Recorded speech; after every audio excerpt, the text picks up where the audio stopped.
मैं मालूम है ना यूनिवर्सिटी में क्या नारे लगे थे। अफजल हम शर्मिंदा हैं। तुम जानते हो ना दिल्ली में कैसे नारे लगे थे। पाकिस्तान में रहना होगा, लेकर जाएंगे, लेकर जाएंगे।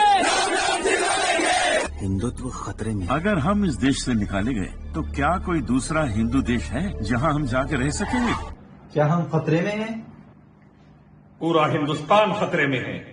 हिंदू, मुस्लिम, सिख, ईसाई, मूल निवासी, एससी, एसटी, ओबीसी, हिंदुत्व आतंकवाद से सब खतरे में है। क्या देख नहीं रहे?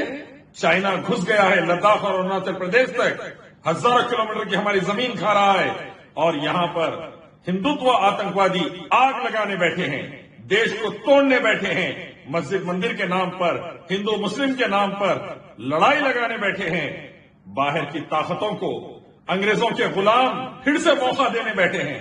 हिंदुत्व आतंकवाद से पूरा हिंदुस्तान खतरे में, हर कोई खतरे में।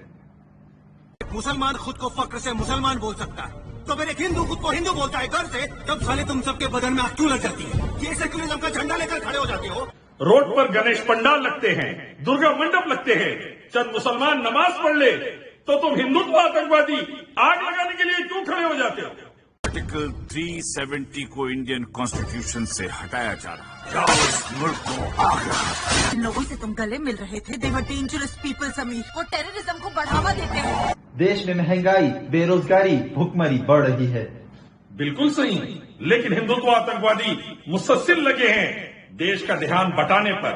कभी हिंदू मुसलमान, कभी आर्टिकल 370, कभी हिजाब, कभी हलाल, कभी वक्फ लैंड, इन मुद्दों को खड़ा कर कभी ज्ञानवादी, ये मुद्दों को खड़ा कर हिंदुत्व आतंकवादी 130 करोड़ हिंदुस्तानियों को बर्बाद कर रहे हैं। गोदी मीडिया के जरिए जहर फैलाकर 1000 रुपए के ऊपर गैस लेके चले गए, 100 रुपए के ऊपर पेट्रोल डीजल लेकर चले गए, लेकिन ध्यान आज भी हिंदू मुसलमान के बीच में आग लगाने का है, और वो है हिंदुत्व आतंकवादियों की पुरानी चाल। इनके बाप सावरकर जो अंग्रेजों के गुलाम थे, अंग्रेजों के तलवे चाटते थे, अंग्रेजों से माफी मांगता था, वो भी यही करता था। आज सावरकर की औलादें भी यही कर रही है, रावण और कंस के रास्ते पर चलकर भारत को बर्बाद कर रही है। हो जाने दो टुकड़े इस देश के, रह जाने दो कौम, पीर से पत्थर बजा दूंगा, लेकिन अपनी कौम का सम्मान वापस ला के रहूंगा। चाहे देश के टुकड़े हो जाने दो, हम मुल्लों को खत्म करके रहेंगे। चाहे पुलिस केसेस हो जाने दो, चाहे जेल हो जाने दो, चाहे जान चली जाए, लेकिन 130 करोड़ भारतवासियों को और भारत को बचा के रहेंगे। हिंदुत्व आतंकवादियों को जो आरएसएस, बीएचपी, बजरंग दल के हैं आग लगाने नहीं देंगे, आपस में खून खराबा नहीं करने देंगे। देश की एकता, अखंडता के लिए पूरी दुनिया में बात करेंगे, भारत को बचा के रहेंगे। अगर ये लोग आग लगाने से नहीं रुके तो इनसे लड़ भी जाएंगे, लेकिन भारत को टुकड़े होने नहीं देंगे। चाहे चाइना से लड़ना पड़े या हिंदुत्व आतंकवाद से, दोनों आतंकवादियों से लड़ेंगे, भारत को बचाएंगे। मूल निवासी बेटियों की जो इज्जत लूट रही है, जो आग लगाई जा रही है उनके घरों में, जो गैंगरेप किए जा रहे हैं, जो उनके बच्चों को गिजा की कमी से, भूख से मारा जा रहा है, बचा के रहेंगे। भारतवासियों के लिए अपनी जान लगा देंगे, लेकिन उस पर आंच नहीं आने देंगे। हमारी कौम प्रताड़ित है, ये कह कहकर तुम और तुम्हारे जैसे कितने लड़के हम जैसी हिंदू लड़कियों को भटकाते हैं। मुसलमान से शादी करेगी तो दहेज नहीं देना पड़ेगा, उल्टा मेहर मिलेगा, दहेज के लिए जलाकर नहीं मारी जाएगी, लड़की है पेट में बोलकर एबॉर्शन नहीं कराया जाएगा, हिजाब रहेगा तो जान, माल, इज्जत और आबरू की सिक्योरिटी रहेगी। चिन्मयानंद, आसाराम, गुरमीत राम के आश्रम में जाकर मालिश नहीं करना पड़ेगा, ना आश्रमों के अंदर तेरा रेप होगा, ना गुफाओं में जाना पड़ेगा, ना गुफा पुत्र पैदा होंगे। इस्लाम रहेगा तो तेरी जान, माल, इज्जत और आबरू की सिक्योरिटी रहेगी, जैसा सऊदी अरब में।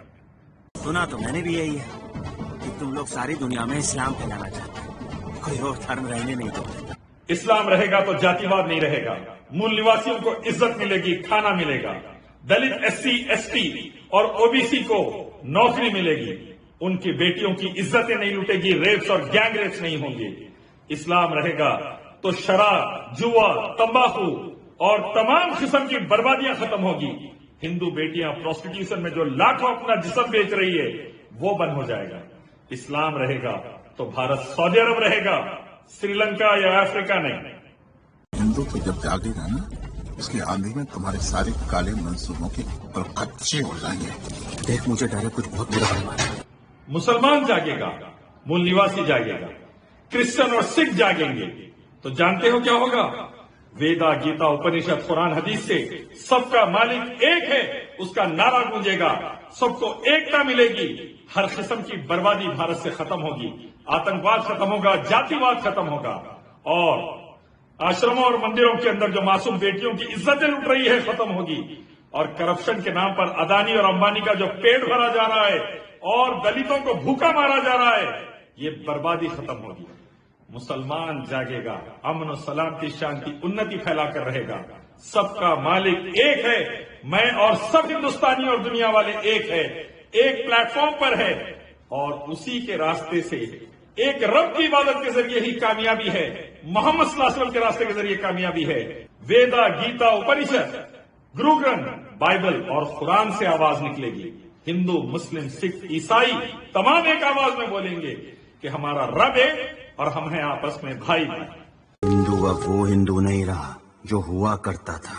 پنڈت کا بیٹا ہوں لیکن لاٹھی چلانا جانتا ہوں. الحمدللہ مسلمان بھارتیہ سینا نائک کا بیٹا ہوں. 71 کی جنگ میں میرے باپ نے خون پسینہ لگایا اور بھارت کی حفاظت کی.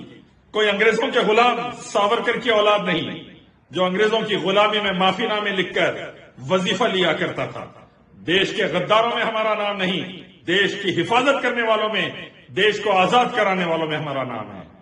رہا سوال ہتھیار کا, بچپن سے گھر میں دیکھے ہیں الحمدللہ کھلونوں کی طرح, تو ہتھیار سے ہمیں نہ ڈرائیں. جو بھی اس دیش کے ٹکڑے کرنا چاہے گا ہم ان کے ٹکڑے کر دیں گے. بابری مسجد کو توڑ دیا گیا, سکھوں کے گرودوارے گولڈن ٹیمپل پر گولیاں ماری گئی, بام ڈالے گئے. اب وہ دور نہیں آئے گا. مذہبی عبادت گاہوں کی حفاظت ہوگی اور اس کو توڑنے کی پلاننگ کرنے والے سیدھا جہنم میں جائیں گے. ہندو مسلم کی لڑائی لگا کر جو دیش کو توڑنے کی بات کرے گا, جو ہٹلر کی چال چلے گا وہ ہٹلر کی موت مرے گا. ہندو مسلم میں لڑائی لگا کر جو دیش کو توڑنے کی بات کرے گا وہ سیدھا نرک جائے گا. ارے ہندوتو آتنکوادی سن, تو ہندو, مسلمان, سکھ کو لڑانا چاہتا ہے؟ ارے جاہل, پڑھ جا کر ویدا, اپنشد, گیتا, قرآن, حدیث, گرو گرنتھ اور جان لے سب کا مالک ایک ہے. ایکم نویدتیم, ایکم برہم دتیہ ناستے نیہ ناستے کنچن, قل هو اللہ احد, اللہ لا الہ الا ہوا. ایک اومکارا, ایک رحیم, ایک کریم, ایک رب. مخلوق کی پوجا نہیں, رب کی عبادت صرف. اللہ اکبر. ہر یگ میں دھرم اور ادھرم کے بیچ لڑائی ہوئی ہے. تمہارے جیون میں تو مہابھارت ہونی ہی تھی. ہر دور میں اسلام اور کفر کے درمیان لڑائی ہوئی ہے. نمرود ابراہیم علیہ السلام سے لڑا تھا, فرعون موسیٰ علیہ السلام سے لڑا تھا, ابو جہل محمد صلی اللہ علیہ وسلم سے لڑا تھا, اور روم, رشیا, پرشیا, امریکہ, ناٹو مسلمانوں سے لڑے ہیں. اور ہر دور میں اللہ نے مسلمانوں کو کامیابی دی, اور جو ظالم لڑنے آئے اللہ نے ان کو برباد کر کے رکھ دیا. بدر کی جنگ پھر دوہرائی جا سکتی تھی. 300 تھے اور 1000 پر بھاری پڑ گئے تھے. پھر سے وقت آ سکتا ہے. بھارت کو بچانے کے لیے, دنیا کو بچانے کے لیے, 130 کروڑ ہندوستانیوں کو بچانے کے لیے پھر سے کھڑا ہونا پڑ سکتا ہے. ہندوتو آتنکواد کے خلاف سلامتی, شانتی, انتی کے لیے ٹھہرنا پڑ سکتا ہے.